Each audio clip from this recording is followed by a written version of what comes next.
Okay, here we are with another modern matchup. I'm playing Kiki-Pod. This is our opener. We've got Bop, Chord, Birthing Pod, Kiki-Jiki, and a good array of lands. Not the best of hands, but it does have turn 3 Pod going for it. Our Bop lives, and I think that makes it a keeper. So if our Bop dies, we will be in not the best of shape.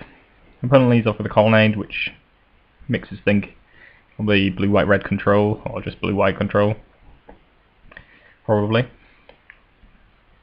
Lead off with the Fire-Lit Thicket, and just going to drop out the Birthing Pod. Definitely don't want to get countered or anything, so much rather have that out. Could have played Kitchen Finks, obviously, to apply some early pressure, but having an active pod is super important. Well, it's not essential, but it is a good thing to have around. So our opponent plays Urza's Tower, which obviously makes him a blue-white Tron. So not what we were thinking when we first saw him drop a Colonnade. Plays an Expedition map, and we play our Finks, and pod the Finks into a Restoration Angel. Puts a lot of power on the board, and also puts us very close to comboing. Unfortunately, our Finks gets hit by a pass and pass the turn before podding, and it's not the worst situation. Down to Finks, but still got 3 power on the board. We could actually Kiki and win, in theory, but obviously with all his lands up, it's not exactly what I want to do. So I'm going to see if I can resolve a Spellskite here, if that can help protect my combo. And I'm probably going to pod this Bop away into something else. I'd probably, Thalia, to make it more difficult for him to disrupt me. Opponent Expedition maps into an Urza's Mine, but not too worried about that, so he's obviously not going to have Tron online. I'll play a Hallowed Fountain. Oh yeah, the one problem with actually sacking the buff, which I kind of can't afford to play Kiki unless we drew a land, but we did manage to draw a land there, so it's fine. Actually, we should have played the Bop, our second Bop, actually, out of our hand. I think we could have done that. So either way, we could have played that slightly better, but we drew the land in, so turned out to not be a problem. And just going to combo off here. I don't think our opponent has anything they can do, at least not through Thalia. And we win there on turn 5, which is very nice. Just straight, actually hard cast. Actually no, we searched up the Restoration Angel, didn't we? So wasn't quite a hard cast win, but yeah.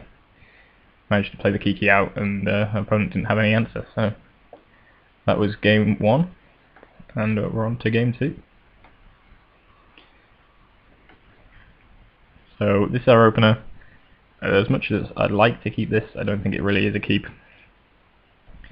No, I suppose we could go Forest Bop into Phantasmal Image Bop and hope to draw some lands, but a little bit sketchy, particularly as this is just a forest, doesn't make any other colours.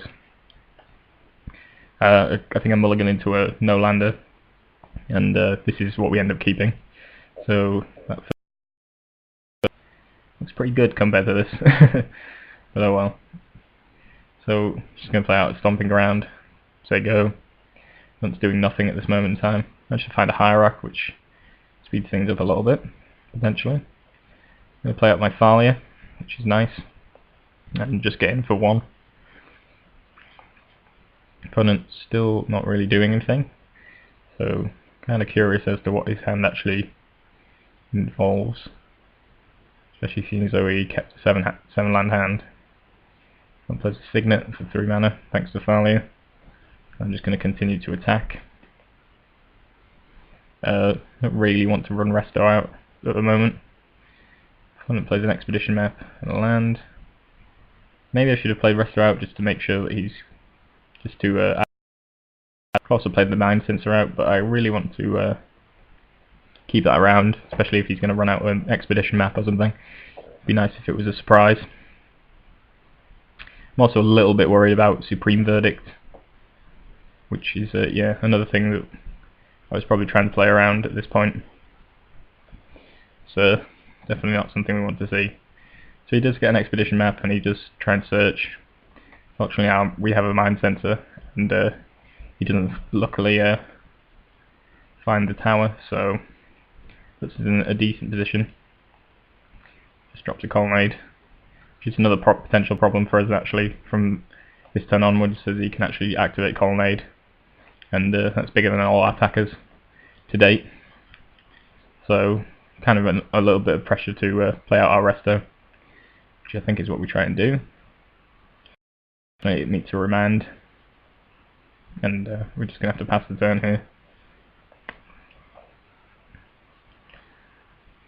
Opponent hard cast an Elishnorn, which is fairly ridiculous, and try and Chord for 5. I think I was going for a Kiki-Jiki actually, which is pretty stupid as it would just immediately die. So yeah, that was not a good idea. Don't really know what I was thinking there. So actually cording for 5 on my own turn would be a good idea, and I think that's what I try and do subsequently to get his conscripts, as I'd be able to steal his Elishnorn and win fairly easily, I think, off of that. So here I'm just going to play out my Restoration Angel. Probably cording for 5 again would have been the better idea. I think I was just a bit confused about what I was doing. I was trying to set up the Kiki Restoration Angel combo, but now I've thought about it, Kiki-Jiki is not big enough to survive Elishnorn and would just immediately die. So the better strategy, which I later realised, was just to go for a Zealous Conscripts. But our opponent has like a ridiculous amount of... gonna go for it here, go for the Chord for 5. Unfortunately get remanded. Not going to attack because he has a colonnade which he can activate. Now he finds tower first, puts an unbarrel right into the yard, so even if I found a way to deal with Elishnorn, fairly redundant. And my opponent plays a Torpor Orb, so if I found a way to combo, that would be null and void as well. So yeah, a little unfortunate. We were fairly close to pulling out, but sadly that didn't happen. And yeah, opponent controlled the game. I feel like we did prep fairly well for a 5 multi 5, and not very 5 at that. Managed to keep in the game fairly decently, but unfortunately it was not going to be enough to get him to 6 though. So on to game 3.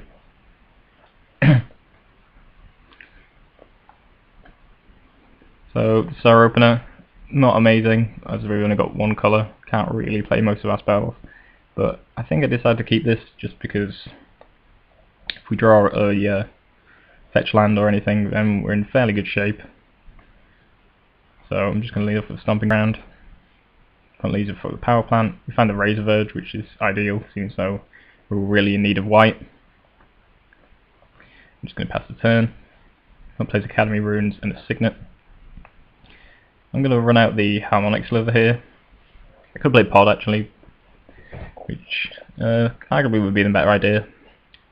But this keeps him off colours. He hasn't actually played a coloured land. Mess me. I'm just going to take a drink, sorry.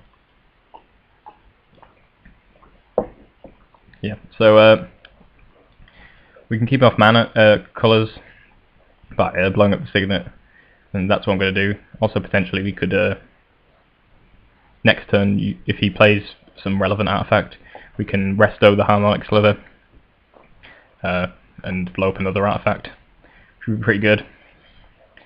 Unfortunately he plays the Torpor Orb here, so that turns off our combo win, and also turns off our resto Harmonic Slither plan.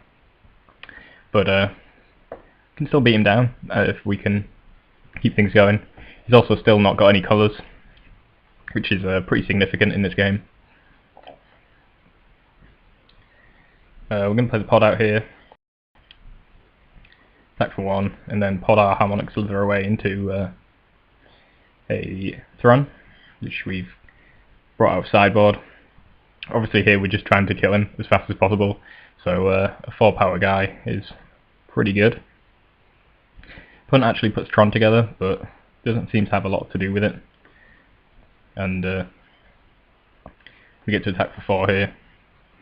I'm just going to play Resto at the end of my turn, probably. Keep up mana for potential regeneration of Thrun, sorry, in case he has an Oblivion Stone or something like that. So our opponent uses his expedition map to find an island, as he's really desperate for coloured mana. And we're going to play our Resto. Attack for 7, is it? Oh, yep. Attack for 7, down to 8. Could have activated Gavony Township again. I'm just trying to keep up the regen mana for Thrun, in case that becomes relevant. Could have podded into here, but I don't think we do, as we there isn't really a lot we could pod into that would make much difference.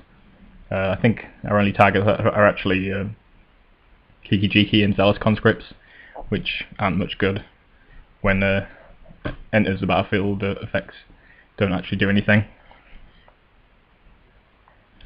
And oh wait, oh yeah, Kiki's not so good because Resto doesn't actually have any effect. It could copy something, but it's not particularly good here. So we're just gonna carry on. Don't really want to play out any of the spells. None of them really do anything. Potentially could chord up something.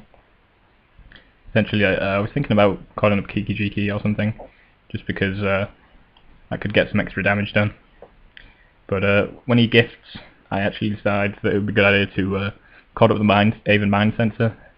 Seems as though gifts actually says search on it. It actually will restrict his search to the top 5 cards of his library.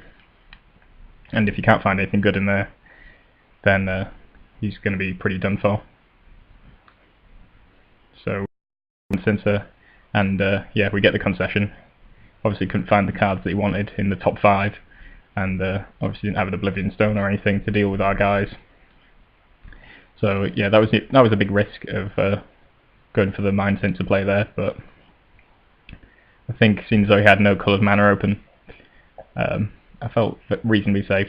Also, I don't think he had enough mana to Oblivion Stone as well, did he?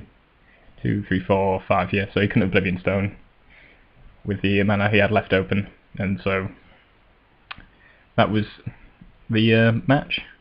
Managed to wrap it up quite nicely and play through top or hate, which is pretty good. Yeah, loving this deck at the moment.